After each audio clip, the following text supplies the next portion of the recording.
제10조입니다. 할렐루야 그의 성전에서 성소에서 하나님을 찬양하며 그의 권능의 곡장에서 그를 찬양할지어다. 그의 능하신 행동을 찬양하며 그의 지극히 위대하심을 따라 찬양할지어다. 나팔 소리로 찬양하며 기파와 수금으로 찬양할지어다. 소고치며 춤추어 찬양하며 현악과 춤추로 찬양할지어다. 큰 소리 나는 재금으로 찬양하며 높은 소리 나는 재금으로 찬양할지어다. 호흡이 있는 자마다 여호와를 찬양할지어다. 할렐루야. 이제 열게 되었습니다. 20여 명의 그 찬양 대원들이 찬양 연습을 열심히 했고 또 준비를 하게 되었습니다. 그리고 이제 찬양의 밤을 할 시간이 되었는데 큰일이 일어났습니다. 오아야 될 그 사람들이 오지를 않는 거였습니다. 넓은 예배당에 자리를 지키고 있는 분은 목사님과 장로님 몇 분만 자리를 지키고 있었습니다. 자리가 텅 비어 있었습니다. 찬양대원들이 찬양하기 위해서 나왔는데 난처한 거예요. 사람이 없습니다. 그래서 서로를 바라보면서 이거 어떻게 해야 되지? 우리가 찬양의 밤을 해야 되나? 하지 말아야 되나? 멈춰야 되나? 라고 서로 이제 이야기를 주고받습니다. 그렇게 이야기를 주고받는데 반주자가 주의자한테 이렇게 묻습니다. 주의자님 해야 되나요? 주의자님 해야 되나요? 그 순간 주의자는 그런 생각이 들었어요. 왜 우리가 여기에 모였는가? 왜 우리가 여기 모여 있는가? 우리가 드리는 이 찬양은 누구를 위한 찬양인가? 그런 생각을 하게 되었습니다. 그러면서 했던 생각이 하나님께서 지금 이 자리에 계실 텐데 하나님이 오늘 여기 계실 텐데 그런 생각이 들게 되었습니다. 그래서 주의자가 손을 들어서 주의를 하게 되었고 찬양은 시작되었습니다. 그날 찬양의 밤 시간에 찬양대원들은 사람 앞에서가 아니라 하나님 앞에서 찬양했고 그것이 그들에게는 큰 감동이었습니다. 우리가 드리는 찬양은 사람에게 하는 것이 아니죠. 우리의 찬양은 하나님께 올려드리는 것입니다. 찬양대의 제일의 목적이 있다고 한다면 찬양을 통해서 하나님께 영광 올려드리는 거죠. 하나님 높임 받으세요. 하나님이 최고이십니다. 이 표현을 우리가 찬양대회를 통해서 하게 되는 겁니다.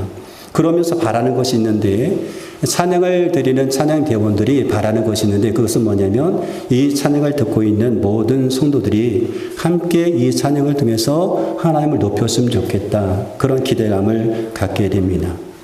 여러분 찬양은 그 자체가 예배입니다. 찬양이 곧 예배이다. 하나님 나라의 그 모든 예배는 찬양으로 구성되어 있지요. 우리가 계시록 4장부터 쭉 이어 읽어보면 하나님 나라의 예배가 찬양으로 되어 있음을 알 수가 있습니다. 계시록 4장에 보면 네 생물이 나옵니다. 천사장이 나오는데 이 네 생물이 하나님을 찬양합니다. 거룩하십니다. 거룩하십니다. 거룩하십니다. 전능하신 분 주 하나님. 전에도 계셨으며 지금도 계시며 또 장차 오실 분이십니다. 하면서 네 생물이 천사장들이 하나님을 막 찬양합니다. 그리고 이어서 모든 성도를 대표하는 24장로가 자기의 면류관을 벗어서 이제 보좌 앞에 내려놓고 또 찬양합니다. 우리의 주님이신 하나님, 주님은 영광과 존귀와 권능을 받으시기에 합당한 분이십니다. 하면서 하나님을 찬양합니다. 그리고 이어서 계시록 5장에 보면 수많은 천군과 천사들이 하나님을 찬양하고 이 찬양에 만물이 화답하는 것을 보게 됩니다. 그리고 또 7장을 보면 구원받은 성도들이 흰옷을 입고 종려나무 가지를 막 흔들면서 하나님과 예수님의 영광을 노래하고 찬양합니다. 이렇듯 하늘의 예배는 온통 찬양의 노래와 시로 가득합니다. 그러므로 찬양은 그 자체가 예배입니다. 찬송은 그 자체로 예배입니다. 예배의 본질이고 예배의 모형입니다. 그래서 예배는 찬양과 함께 시작이 되게 되는 겁니다. 찬양팀이 이제 우리가 찬양팀이 있는데 찬양팀이 나와서 15분 전, 20분 전부터 찬양을 시작합니다. 이 찬양은 예배를 준비하는 준비 찬양의 모임이 아니라 그 찬양 그 자체가 바로 예배입니다. 준비 찬양이라고 하는 것은 있을 수가 없지요. 그러니까 앞에서 나와서 찬양함을 통하여서 예배는 시작되는 것입니다. 왜냐하면 찬양이 곧 예배이기 때문에 그렇습니다. 근데 참 놀라운 것은 그렇게 우리가 하나님을 찬양하면 하나님께서 그 찬양 가운데 임하신다는 거예요. 찬양하잖아요. 찬양 중에 맞습니다. 시편 22편 3절에 보니까 이스라엘의 찬송 중에 거하시는 주여, 주는 걸어갔습니다. 찬양 가운데 거하시는 주님이라고 고백하고 있어요. 우리가 주님을 찬양하면 주님은 찬양하는 우리 가운데 임재하십니다. 우리의 찬송 중에 오셔서 우리를 통해서 영광 받으시지요. 그리고 우리의 찬양 중에 임하신 주님께서 우리 가운데 은혜를 베풀어 주셔서 우리가 찬양하는 가운데 은혜와 감동을 받게 됩니다. 어떤 경우에는 찬양 가운데 하나님께서 임재하심을 통하여서 우리를 치유하시기도 합니다. 우리 영도 치료하시고 마음도 치료하시고 심지어 우리 육체의 질병까지 치료하십니다. 찬양 가운데 임하시기 때문에 그렇지요. 기도 중에도 이제 그런 기도를 드렸는데, 하나님께서 우리를 지으신 목적이 무엇인가 하면 하나님을 찬양하도록 우리를 지으셨어요. 하나님께서 우리를 부르신 목적도 하나님을 찬양하기 위해서 부르셨습니다. 이사야 40장 21절 이 백성은 내가 나를 위하여 지었나니 나의 찬송을 부르게 하려 함이라. 에베소서 1장 11절 12절 말씀 가운데 보니까 하나님은 그리스도 안에서 우리를 상속자로 삼으셨습니다. 이것은 모든 것을 자기 원하시는 뜻대로 행하시는 분의 계획을 따라 미리 정하신 일입니다. 그것은 그리스도께서 맨 먼저 소망을 둔 우리로 하여금 하나님의 영광을 찬미하는 사람이 되게 하시려는 것이었습니다. 우리를 부르신 것도 우리를 지으신 목적도 하나님을 찬양하게끔 부르시고 지으셨다는 거죠. 중국의 선교사 허드슨 테일러라는 분이 있어요. 이분이 청년 시절에 신앙 문제로 많은 고민을 하게 되었는데, 그런 고민을 하다가 어느 날 책 한 권을 보게 되었습니다. 소책자인데 그리스도가 완성한 구원이라는 이 소책자를 보고 내가 구원받은 하나님의 자녀이구나 라고 하면서 이 구원의 확신을 가지게 되었습니다.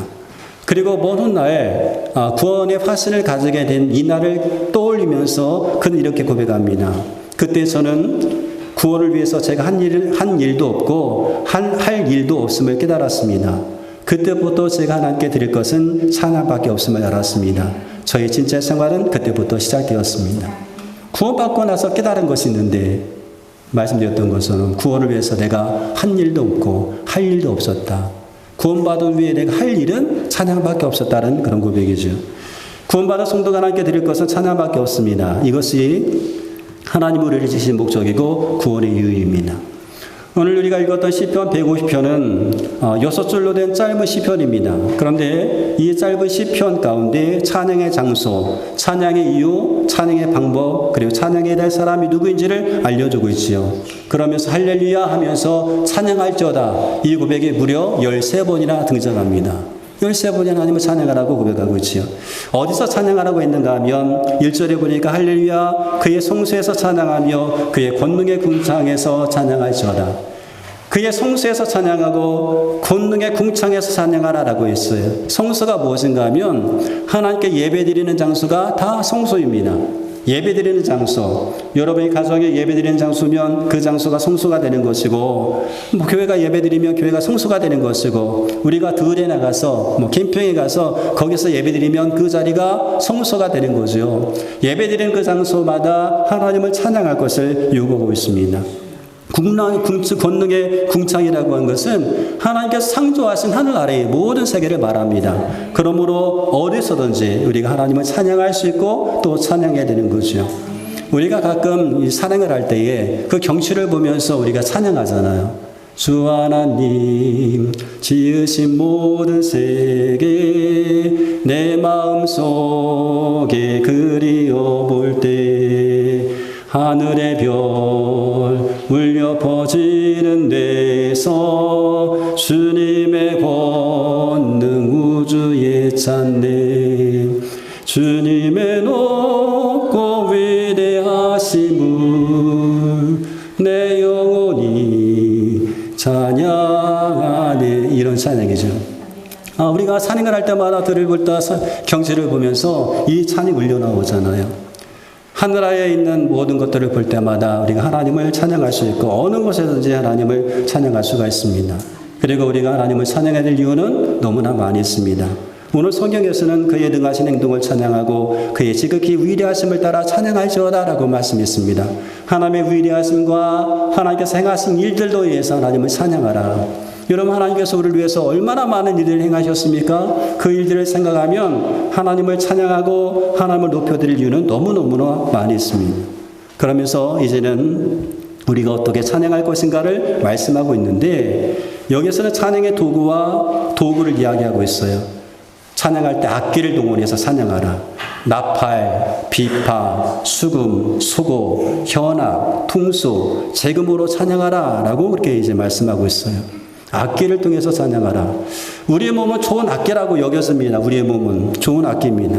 우리 목소리도 좋은 악기죠. 우리의 손도 좋은 악기가 될 수 있습니다. 그래서 우리 몸을 통해서도 하나님을 찬양할 수가 있습니다. 손뼉을 치며 찬양할 수 있고 목소리 높여서 찬양할 수가 있는 거죠. 그런 방법을 통해 찬양할 수 있습니다. 또 춤추며 찬양하라고 했습니다. 근데 여러분, 이때 중요한 것이 있어요. 우리가 목소리를 높여서 악기를 동원해서 그리고 춤을 추면서 우리가 찬양할 때에 이 찬양은 하나님 앞에서 하는 거라는 거죠. 제일의 목적은 뭐예요? 하나님 앞에서 한다. 사람 앞에서 하는 것이 아니라 하나님 앞에서 내가 찬양하고 하나님 앞에서 춤을 춘다. 내가 몸을 움직이고 손을 들고 춤을 추는 이 모든 것이 다 하나님 앞에서 하는 것이다 라고 하는 그런 믿음으로 우리가 해야 되는 거죠. 다윗이 하나님의 법궤를 다윗 성으로 옮겨올 때에 하나님 빼앗겼던 법궤가 다윗 성으로 옮겨올 때 너무나 기뻐서 그 법궤 앞에서 막 춤을 추는 그런 장면이 나옵니다. 근데 이 춤을 출 때 하나님 앞에서 어떻게 춤을 췄다라고 성경은 말하는가 하면 온 힘을 다해서 뛰놀며 춤을 추었다. 막 뛰면서 온 힘을 다해서 춤을 추었다라고 하는 거예요. 우리 하은이 예은이가 요즘에 가요를 좀 불러요. 퀸카 갤럭시 하면서 이렇게 하면서 춤도 이렇게 하는데 방방 뛰면서 그렇게 찬양합니다. 그것 이상으로 아이들이 갤럭시, 퀸카, 전 날들보다는 그 노래를 부르면서 막 찬양하는, 노래하는 그 노래 이상으로 이 다윗이요, 온 힘을 다해서 막 뛰누르면서 춤을 추었다는 거죠. 얼마나 열심히 춤을 추었는지 옷이 막 벗겨지는 정도로 그래 춤을 춘 겁니다. 근데 이 모습을 다윗이 아니었던 미갈이 이제 보게 되었어요. 미갈이 그 모습을 보고 다윗을 없인 여기는 그런 마음이 생겼습니다. 어떻게 한 나라의 왕이 체면도 없지. 체면국이게 저렇게 할 수가 있느냐. 그래서 이 다윗 왕이 돌아왔을 때 얘기하는 겁니다. 이스라엘 나라 왕이 얼마나 영어로운지 방탕한 자가 염치 없이 자기의 몸을 드러내는 것처럼 그 계집종 앞에서 당신의 몸을 드러냈어라고 하면서 이제 책망하는 거죠. 그러자 다윗이 그런 미갈에게 무엇이라고 얘기하는가 하면 이렇게 말합니다. 이는 여호와 앞에 산 것이다. 이것은 하나님 앞에 산 거야. 사람들 앞에 산 것이 아니라 하나님 앞에 산 거다라고 얘기합니다. 하나님 앞에 산 거다. 그러면서 나는 여호와 앞에서 내가 이처럼 뛰놀 것이다 라고 그렇게 고백하는 것을 보게 됩니다. 이렇게 하나님 앞에서 온 힘을 다하여서 춤을 추면서 찬양하는 사람, 찬양해야 될 사람이 누구입니까? 오늘 성경은 호흡이 있는 자마다 다 여호와를 그렇게 찬양하라라고 말씀하고 있어요. 호흡이 있다고 한다면 생명을 가진 사람들은 다 이처럼 찬양하라라고 말씀하고 있어요. 온 힘을 다하여서 악기를 동원해서 춤을 추면서 하나님을 찬양하라, 하나님 앞에서 찬양하라라고 얘기하고 있습니다. 여러분, 하나님 앞에서 우리가 온 힘을 다해서 찬양할 때에 하나님 얼마나 기뻐하실까요? 그거 생각해 보셨어요? 다른 나라에는 없고 우리나라에만 있는 문화가 하나 있습니다. 뭐냐? 떼창 문화라고 여러분 들어보셨어요? 떼창입니다. 외국 가수들이 우리나라에 공연을 오게 됩니다. 근데 우리나라 관객들이 얼마나 빠른지 그 외국 가수의 신곡까지 다 이렇게 뭐라고 할까요? 배워가지고 가서 이 외국 가수가 와가지고 공연을 할 때 같이 따라 부르는 거예요. 외국 가수가 그 노래를 듣고 그 소리를 듣고 자기가 노래하는 소리를 너무 멈춥니다. 그럼에도 불구하고 관객들이 막 우렁차게 노래를 부르는 거예요. 그럼 그 소리를 듣고 외국 가수가 눈물을 흘립니다. 너무 감동이 되는 거예요. 다 다른 나라에 와가지고 공연하는데 그 나라 사람들이 자기 노래를 이처럼 잘 부르는 거예요. 그것도 크게 부르는 그 모습 보면서 너무나 감동하는 겁니다. WBC 야구 경기가 있었는데 도쿄돔에서 한일전이 열리게 되었습니다. 한국과 일본이 이제 도쿄돔에서 한일전이 열리게 되는데 그 도쿄돔에 한 6만 명의 그 관중이 들어갈 수 있다고 합니다. 근데 그날 우리나라 선수를 응원하기 위해서 교민이 참석했던 인원은 10% 정도 되었다고 그래요. 10% 하면 뭐 6천 명, 5천 명, 6천 명이 되는 사람이 이제 모이게 되었는데, 그때에 그 각 나라의 그 애국가를 이제 이렇게 틀어주잖아요. 애국가를 틀어줄 때 우리나라 애국가가 나왔을 때에 그 5천 명이 되는 그 사람이 그 6만 명이 되는 관중 앞에서 떼창을 불러대었습니다. 우리나라 애국가를 막 부르게 된 거예요. 그 작은 인원이 그 도쿄돔이 막 울려 퍼질 정도로 그렇게 큰 소리로 같이 이제 애국가를 제창했을 때에 그 선수의 마음이 얼마나 뿌듯했겠는가라고 하는 겁니다. 여러분, 하나님 앞에서 우리가 떼창을 부르면, 떼창이라고 이상하지만, 좀 하나님 앞에 우리가 온 힘을 다해서 하나님을 찬양하고 하나님을 높여드리면 하나님께서 그 모습 보시고 얼마나 흐뭇해 하실까. 한 나라 외국 가서도 관객들이 막 떼창을 불러대면, 노래를 불러대면 그렇게 감동하는데, 우리가 하나님 앞에서 우리가 함께 한 목소리로 힘을 다해서 막 노래를 불러주면, 하나님 앞에 찬양 올려드리면 하나님께서 얼마나 기뻐하실까. 여러분, 그것은 하나님 앞에 최고의 선물이 될 수 있을 것 같습니다.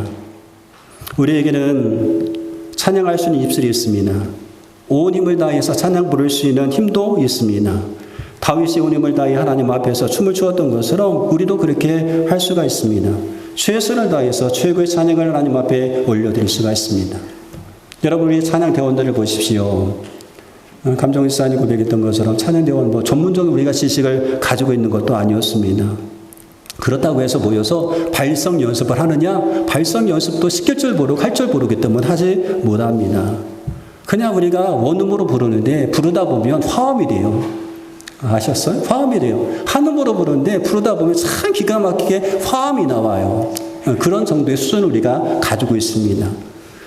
그렇게 우리가 부르지만 이 부름이 하나님 앞에서 우리가 드린다는 거죠. 적어도 우리는 최선을 다해서 하나님을 그렇게 찬양합니다.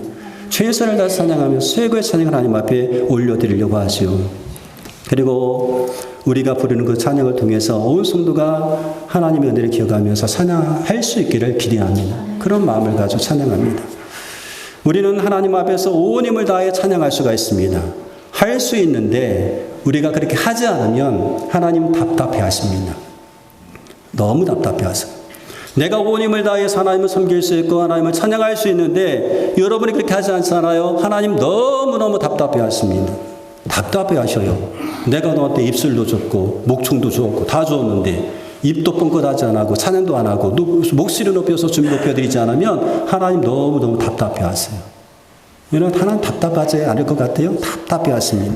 제가 운전하다 보면 운전할 때에 답답한 경우가 있어요. 여러분, 운전하시는 분들 다 경험하셨을 거예요. 1차선 도로인데 2차선 도로인데 앞에서 가는 차가 너무나 늦게 가는 거예요. 제한 속도가 60인데 40으로 가고 있어요. 여러분, 제한 속도 60도로는 보통 얼마를 밟아줘야 되는지 아십니까? 80은 밟아줘야 돼요. 60이 아니라 80은 밟아줘요. 그게 기본이란 말이죠. 가끔 카메라가 있으면 60으로 밟고 가지만 60도로는 80 정도 밟아줘야 되는데 60은 그만두고 40으로 제 앞을 이렇게 가고 있어요. 그러면 그 차 뒤로 꼬리가 길게 물려져 있어요. 길게 물려져 있습니다. 그럼 참 답답해요. 그래도 참고 40을 따라가다 보면 이제 어느 사이인가 이제는 4차선으로 이제 차선 2개가 이제 나올 때가 있잖아요. 그럼 제가 이제 됐다. 저 차선 늦게 가니까 2차선 가고 내가 1차선으로 빨리 지나가면 되겠다라고 싶어서 가려고 하면 이 사람이 어떻게 하는지 아십니까? 40으로 갔던 사람이 그때서 밟기 시작하는 거예요. 60으로 밟고 막 80으로 밟기 시작하는 거예요. 초를 안 주려고 하는 거예요. 참 기가 막힙니다. 그런 답답한 상황이죠. 아니, 못 가는 것도 아니고 그렇게 달릴 수 있음에도 불구하고 그렇게 천천히 가잖아요. 그래서 답답합니다. 할 수 있는데 하지 않는 거예요. 그들을 따라가다 그 사람이 이렇게 가는 거 보면 이게 뭐지? 이게 뭘까? 그렇게 생각이 된단 말이죠. 여러분, 우리가 하나님을 향해 온 힘을 다해 찬양할 수 있음에도 불구하고 그렇게 하지 않을 때 하나님 얼마나 답답하실까요? 너 할 수 있는데 너 왜 하지 않니? 내가 드리는 찬양이 사람 앞에서 하는 것이 아니라 하나님 앞에서 내 앞에서 드리는 찬양인데 내가 너로 하여금 찬양하도록 너를 지었고 찬양하도록 너를 불렀는데 너 왜 하지 않니? 할 수 있는데 왜 하지 않니? 하면서 하나님 얼마나 답답하시겠습니까? 하나님을 찬양하고 싶어도 찬양할 수 없는 사람이 있습니다. 하나님을 향해서 손뼉을 치고 싶어도 손뼉을 치지 못하는 사람이 있어요. 어떤 여아를 보니까 하나님에게 손뼉을 치고 싶은데 손뼉 칠 손이 없어가지고 한 손으로 자기 뺨을 치면서 찬양 드렸다는 그런 얘기 들었어요. 네, 뺨을 치면서 박수 치면서 그렇게 드렸다는 소리도 있습니다. 손뼉 칠 수 있는 손도 있고 손을 올려드릴 수 있는 손도 있고 뭔가 움직일 수 있는 몸도 있고 찬양할 수 있는 목소리도 있고 우리가 다 할 수 있는데 하지 않으면 하나님께서 얼마나 답답해 하시는 게 있는가. 하나님 앞에서 우리가 전심으로 하나님을 찬양할 때에 하나님 기뻐하십니다. 그리고 그렇게 하나님 앞에 하나님을 전심으로 찬양하는 사람의 삶은 다릅니다. 입술만 가지고 하나님을 찬양하고 마음에서 먼 성도와의 삶과는 다른 삶을 살아갈 수가 있어요. 정말로 전심으로 하나님을 찬양하는 사람, 입술과 마음을 다해 하나님을 찬양하는 사람의 삶은 그냥 입술만 가지고 찬양하는 삶과의 성도와의 삶과는 다른 그런 모습을 보일 수가 있습니다. 예수 믿는 믿음의 삶의 모습을 보여드릴 수가 있게 되는 것이요. 삶의 모습을 통하여서 그분의 말과 행동을 통해서 사람들이 하나님께 영광 돌리게 할 수가 있습니다. 그런 삶 하나님께서 기뻐하시는 겁니다. 오늘 예배라 찬양대의 헌신 예배를 통하여서 하나님께서 우리 가운데 주셨던 이 모든 것들을 통해서 하나님께 찬양 드릴 수 있는 그런 삶이 되었으면 좋겠어요. 여러분 하나님 마음을 답답하게 하드는 성도가 아니라 하나님의 마음을 좀 뻥 뚫어드리는 시원하게 드리는 그런 성도.